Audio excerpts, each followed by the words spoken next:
Welcome to our channel. Today we how to connect Zapier to QuickBooks Online for expense tracking, complete guide step by step clearly. To connect Zapier to QuickBooks Online for expense tracking, begin by logging into your Zapier account. If you don't have a Zapier account, create one by following the prompts. Once logged in, click on Make a Zap to create a new workflow. In the Trigger section, search for and select QuickBooks Online. Choose the trigger event based on what you want to track, such as new expense. Click Continue to link your QuickBooks Online account to Zapier. You'll be prompted to log in to your QuickBooks Online account. Authorize Zapier to access your QuickBooks data. Select the QuickBooks account you wish to connect. Once connected, click Continue. Test the trigger to ensure the connection is successful. If the test is successful, proceed to the Action section. Search for and select an app where you want to send the data, like Google Sheets or another expense tracking tool. Choose the action event, such as Create Spreadsheet Row for Google Sheets. Click Continue and connect your chosen app to Zapier. Follow the prompts to authorize access to this app as well. Once connected, configure the fields that need to be filled based on the data from QuickBooks.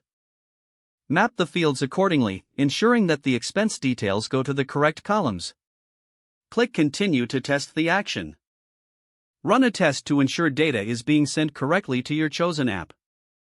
Once the test is successful, name your Zap for easy reference. Finally, toggle the switch to turn on your Zap. Your Zap is now active, and expenses from QuickBooks Online will automatically be tracked in your selected app. If the page does not load, refresh the browser or try again in a private or incognito window. Make sure you are using the correct email address, then retype it carefully to avoid small typos. If your password is not accepted, use the reset option and create a new strong password you can remember. Check your spam folder for verification or security emails, then complete any requested confirmation steps. Enable two-factor authentication if available to improve account security and reduce unauthorized access risk.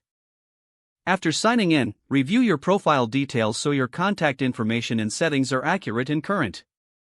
If you see an error message, note it down and try again after restarting your device and internet connection.